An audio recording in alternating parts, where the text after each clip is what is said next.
Welcome everybody back to Boost Motion, guys, and we gotta talk about this, right? It seems like BMWs just got fast, and all the smarts and intelligence left the room. So, guys, let's jump into the video. First thing, shout out to my whole Boost Motion family. Much love, I appreciate you guys for your support. And today we're gonna make a reaction video to shout out to this driver, shout out to Mikey Toon, shout out to everybody that's involved with these record-breaking builds. Listen, I know the Boost Motion family don't care about BMWs, but we need to talk about this because this shows you the idiocy that's going thrown around in the community, and it's not very freaking helpful. And I want to make a reaction video to it so that you guys don't go down the same line because you're chasing records and just choosing to not care about safety. So guys, let's jump into it. Let me press play. All right.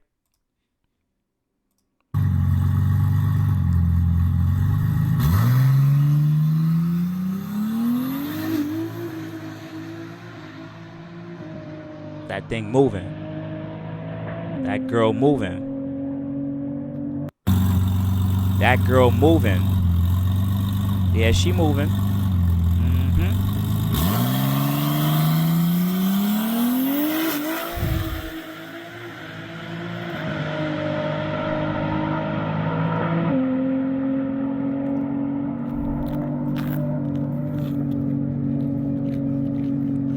I'm going to pause it right here quickly because this is going to be a reaction video, so I got to pause it every now and then. Listen, he just admitted that his car, the throttle got stuck open at the end of the strip. Now, from what was told to me, from when I'm looking through all the information here, this drag strip was about 3,300 feet long. Of course, the quarter mile is only what, you know how much that is, 1,320. So there was almost another 2,000 feet that this car didn't come to a shutdown because it was pegged at 200 miles an hour. But we're going to, man, pegging. Yeah. All right, so we're going to fast forward to when they actually got to the pit, to where the end would be. You just do a roundabout, and you go on up the side street right here to the end. This is the biggest shutdown of any racetrack you will ever see. That's not the racetrack. That's the racetrack coming down. And the sand pit obviously has some grass, but it's full of sand. And they kept going past this. The chute has ever failed. It hasn't even ever made it at 200 plus miles an hour anywhere near this turnaround. Yep. The owner has told us that nobody's ever even hit this sand pit, and he's been in business owning this track for... Guys, you just heard that. So basically, once again, 1320. You had another 2,000 feet to shut down. No one has never went this far at this track. Somehow, a BMW guy, because they just got fast, somehow ends up all the way down here. A ton of years.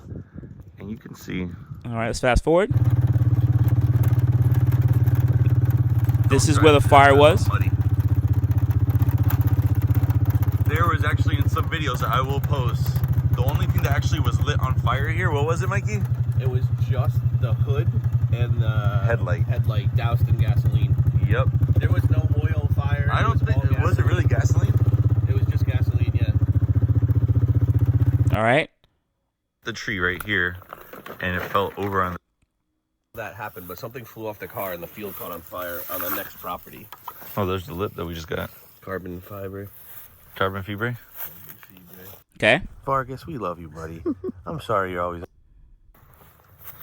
Hey, whatever parts you guys want, put it in the description, and we may have it, and they may be for sale. This is 8 times speed, just to reference how far the wreck was despite the shutdown being so long. Why does the golf cart sound like a two-stroke? All right. Okay. So... Show it. He just needs a hug. Fine, you can do whatever. Our low boost setting. Okay, I don't want to talk about the 340. So, he's going to go to the car. Now, before I press play, guys, understand like this, and I want to set a precedent here. We need to talk about it before I jump into some more information he's going to talk about. Right? Understand, right? I'm just put this clearly. Understand. In drag racing, in HRA, no matter what, you try to take as much countermeasures as you can to prevent to protect the driver, right? All the occupants, right? We know that stripping the weight out of the cars, we'll do whatever we can to make these cars tin can so that we can go down the drag strip as fast as we can. But after a certain amount of miles per hour, 150, or anything lower than 9 seconds, you're required to have a cage based on NHRA. Now, different tracks do different things. If it's a private rental, this seemed like it was a private rental. Cool. But I also want to put this out here like this, right? It is also up to the driver, depending on what they want to do and how they want to carry themselves going down the track. That's being democratic about it, right? Because your life is in your hands if you choose if you want to drive with the craziest amount of risk. Shout out to Dre, God rest his soul, as I gave my love and appreciation to the brother for really representing for the B58 community. But in his first crash, he hit the sidewalls, the sidewalls of a drag strip, right? So he had a chance to mitigate the amount of danger because he should have got a cage, but he didn't really need it because technically he's at a track. He's not going to hit anything stationary. But let's put this out here again. Outside the drag strip where you're not going to hit poles or anything, there's a lot more things that are stationary, and it's not the speed that kills, guys. Remember that. It's sudden stop. Us coming from 50 miles an hour to a stop is what causes mass amount of brain damage, soft tissue damage. I want to put that out here. So a cage can mitigate. Well, let me put it out this: a cage is supposed to protect and allow your car to roll cage, right? But when you come from from moving to stop, then that's when you're gonna have the most amount of deaths. So 150 miles an hour, if you hit a stationary pole, you're still gonna die. At least. Maybe because if you have a racing seat, a 3.5 part harness, whatever, and a cage, at least they can bury you back in the proper amount of pieces. Just putting that out there, right? But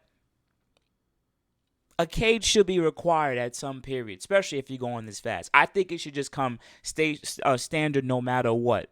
It don't matter. At some point, we want to mitigate that. That's all I'm saying. But let's continue here. All right, I just want to give my little opinion on that. At 200 plus miles an hour. Here is the car, guys. Pretty wild that doors are fairly much intact. All the airbags deployed as they should. Everything worked as racing seat. They should. Quality tilt standard seat. Harness. Didn't tear, didn't break, nothing. So, everything did its job. So the cabin, pause. The cabin is intact, guys. The cab is intact because it depends on how he crashed the car, right? He did hit a tree, but way at the end of the track when he's going a lot less miles an hour, and depending on how the car was sliding, right?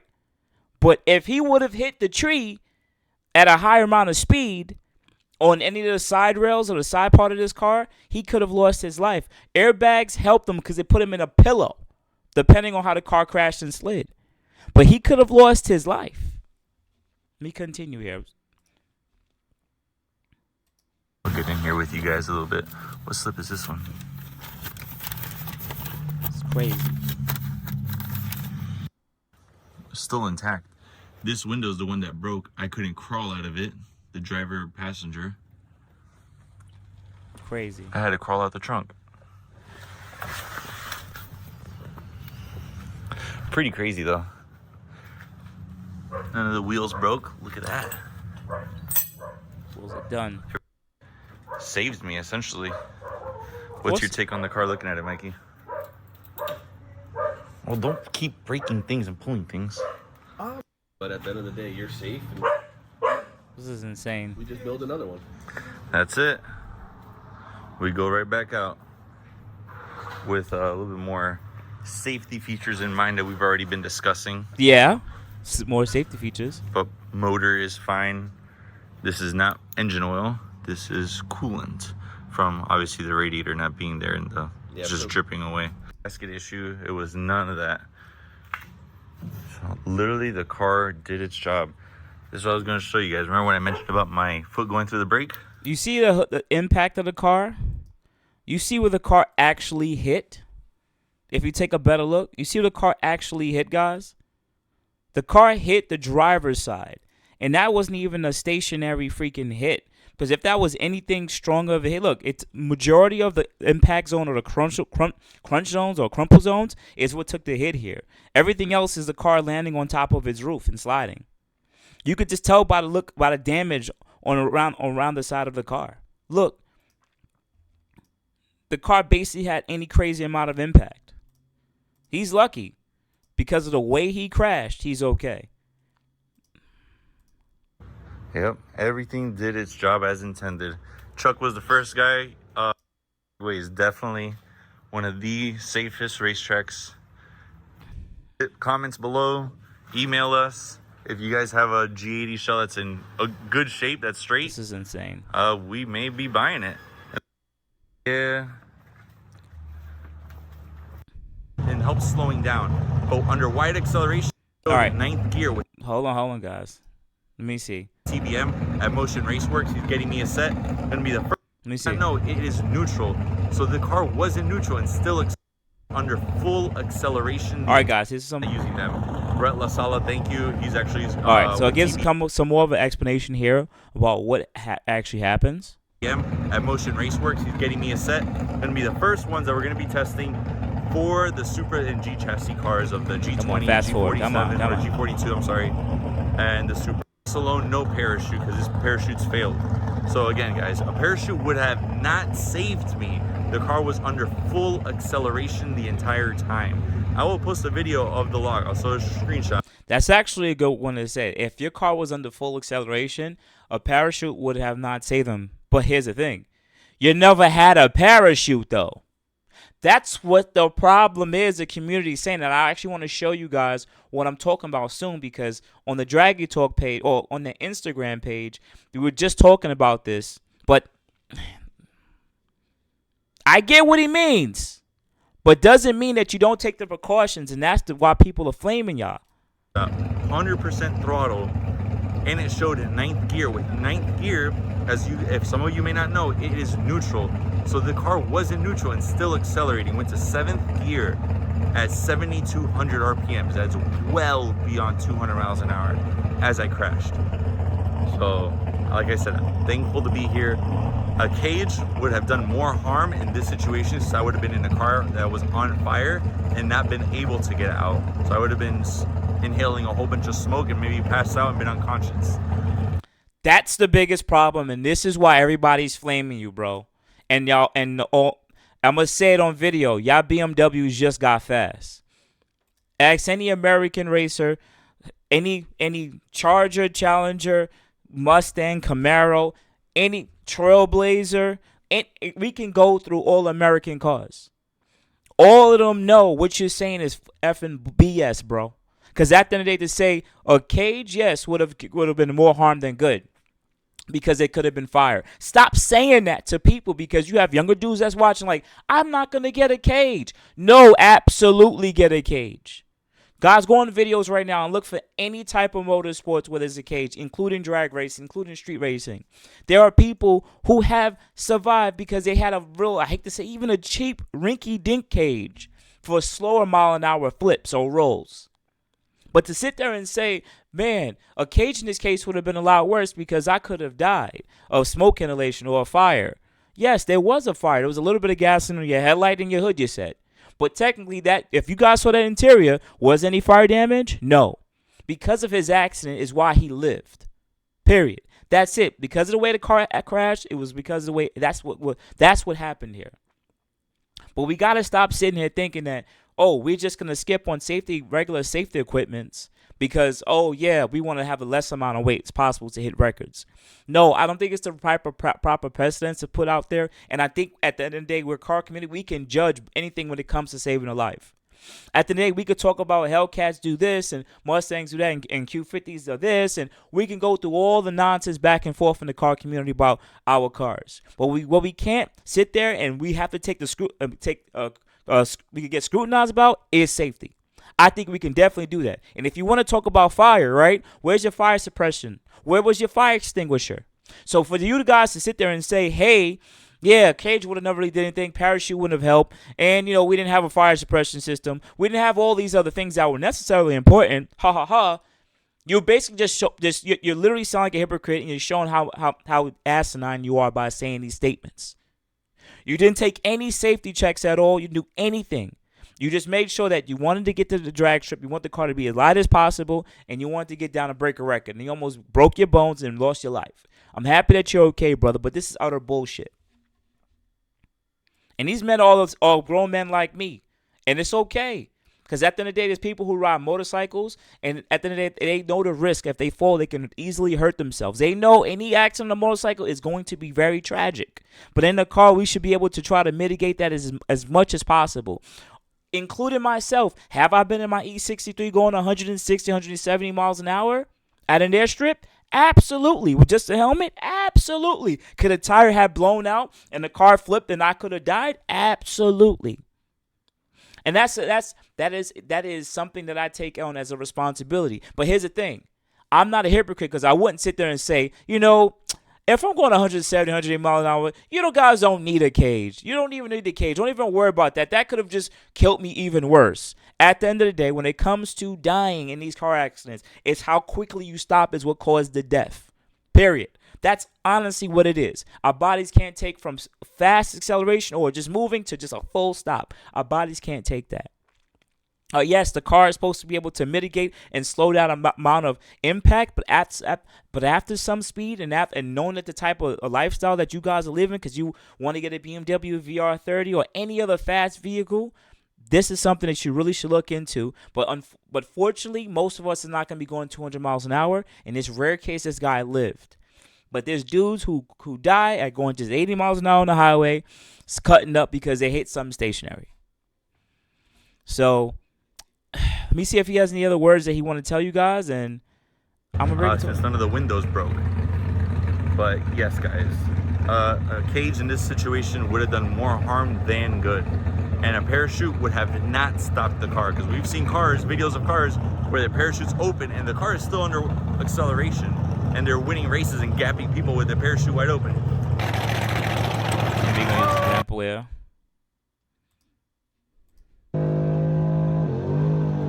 Would have not saved me, would have not saved the car, and a parachute would have not saved me, and it would not have saved the car. These are the only exceptions, guys, and I'm very thankful to be alive. But thank you, guys. Please, let's cut the rumors. I'm alive, I'm here. And comment down below. I'm gonna bring it to a close. You guys already heard me rant on my little feelings or whatever.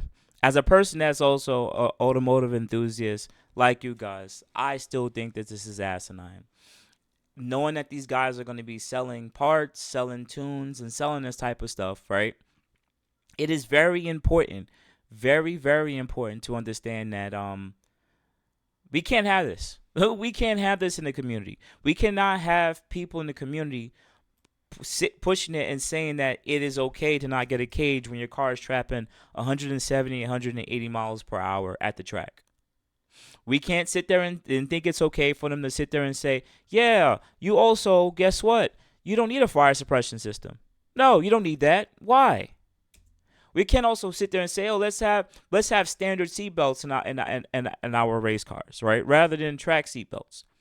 They had a race seat. I give them that. And there's other countermeasures that you can put on your car to try to slow it down or mitigate the amount of damage to the passenger compartment.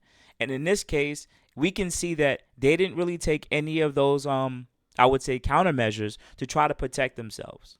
That's what I can see here. And I think that's why most people are calling out Stemmy Key, whatever this guy's name is. I don't know any of these dudes. I'm just a YouTuber. Might see them at a BMW because I have BMW. Remember, I got a 740, but not for that type of stuff, right? We're going to see them in the future. We're going to see in the future. And they said they're going to take, listen, I just got to leave it like this. There's knuckleheads, and then there's people who just do dumb nonsense, right? And I think I've been in the case of doing dumb nonsense. And I think there's people who are knuckleheads because they just choose to say, you know what? I don't have to worry about that, and I'm invincible. People be dumb. I do dumb things. I think all people do a dumb thing every now and then, and it could end up getting them dead. But just being knucklehead is what really gets you done because you know what the right thing was to do, and you just choose not to do it, and you're wrong and strong. And I want to show you one last comment if I could find it. I'm trying to find it right now, guys. And this comment really was what got me really the most upset. Let me see. I'm going to go to their Instagram right now. Pardon me. Right. I want to go to their Instagram. Bear with me, guys. All right. That was the after.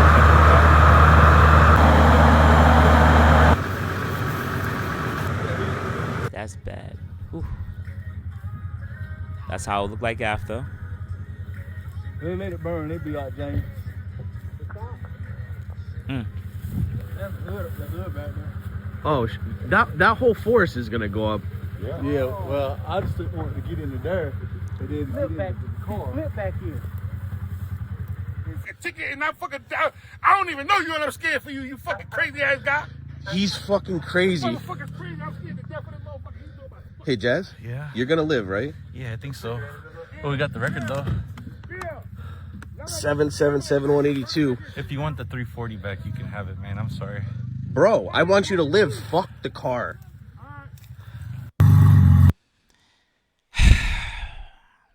You gotta do what you gotta do. I wanna talk about this comment right now. S58 is the GOAT. Who wants a throw punch? Jesus Christ, nobody forced Jazzy to drive this tennis ball. He made that choice. Let him live his life. He likes to live life on the edge. BMW made a badass car with super safe for the Autobahn.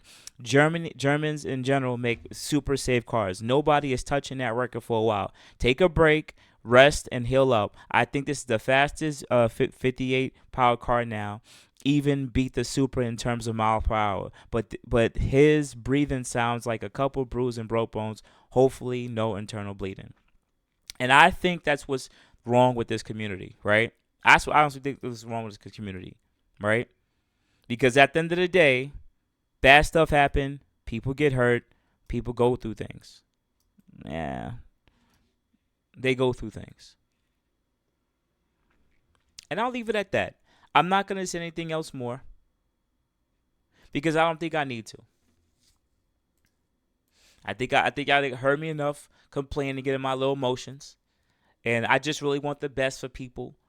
And I know that we lost somebody in the community that we've learned to see over the last 5 years, and now that they're gone because, bad stuff happens, mistakes happen, accidents happen, and even in that case, a cage might not have saved that person either, and that's the unfortunate case.